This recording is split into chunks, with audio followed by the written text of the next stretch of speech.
Hey everyone, thanks for checking out my prefabs and battle maps, and in this video I'm going to be showing you how to install it. Before we begin, quick disclaimer, this only works fully in Foundry version 9 and 10 at the moment, and while the vast majority of the prefabs functionality remains in 11, given the way that Foundry 11 has changed the way Compendium Folders work, pretty much all my meticulous work and handcrafted folders that organize them for you do not function fully at the moment. That being said, if we reach our patron goals before the end of the month, there will naturally be a version 11 release. And even if we don't reach the goals before then or anytime soon, if there is a majority vote from the polls for our patrons, the version 11 will come out much sooner anyways, within 1 or 2 months' time, depending on what everybody votes.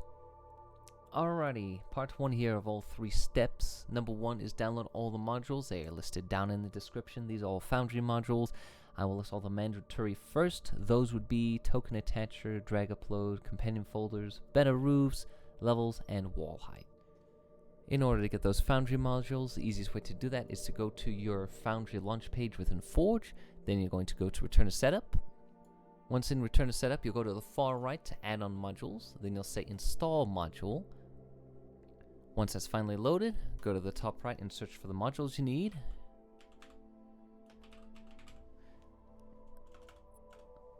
And you'll just hit click install on all of them, and you'll install them all one by one.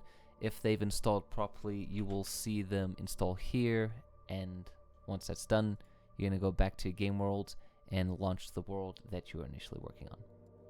Once your world is up and running, you're going to go all over to the right, manage modules, and after that we're going to start activating them. Alternative rotation, I can already tell you, is a quality of life, and it has a dependency of library wrapper. A lot of them really do, so that one is pretty key to get down. And we'll start activating all of these one by one, and that will be step 1. Once you do that, however, don't forget to hit save module settings. Let it refresh at least once, and then all the modules will activate, especially for compendium folders. Once you've activated all the modules you see here, all 9 of them, you should be good to go. The next step will involve you going to the patron page and downloading the assets library, and then extracting said contents of the library somewhere on your desktop or specifically in a folder of your choice.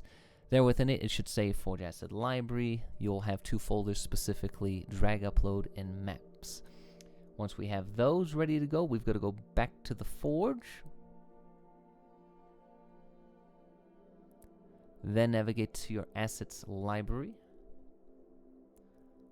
Once you're there, you're going to take those 2 folders, specifically Drag Upload and Maps. You're going to click and drag both of them into dropping files here. It's going to start copying. This will take a while since some of the files are rather beefy. But after that, you will have succeeded step 2 as well. Now into step 3, once you've completed uploading the assets, go back to the patron page and grab the manifest links for whatever tier you subscribe to, namely the first tier adventure for the prefabs and night tier for the, the full map releases. Once we've done that, we're going to go back to launching our Foundry. Once you're here, you're going to want to go back to Setup, where you usually install modules as is normally. Once you're here, you're going to go to Install Modules. You're going to grab that manifest URL link, paste it into here, then hit install, and it'll grab the files for you. And boom, everything will be good to go. You're going to do this for all the other files that you want or that you've paid for, etc. And for the most part, we will go activate that later. Once you've grabbed those links and installed them, launch your Foundry again. We're going to go ahead and activate them to manage modules. I recommend activating all the prefabs first. I won't necessarily break anything, but it's generally good practice. Once that's done and they're all activated and installed, go over to your compendium folders, go within default where they're normally put, and then import all of your prefabs first.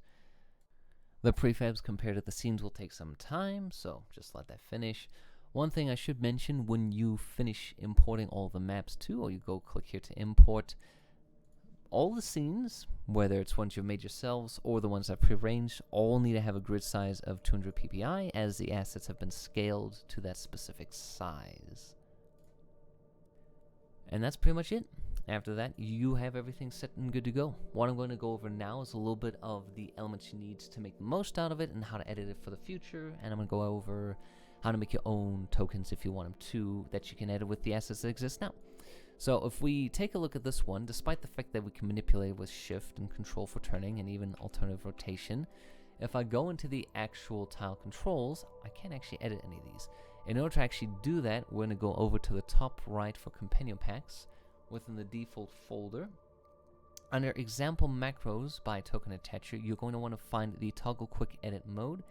You'll drag and drop that macro into your hotbar, and then you're good to go.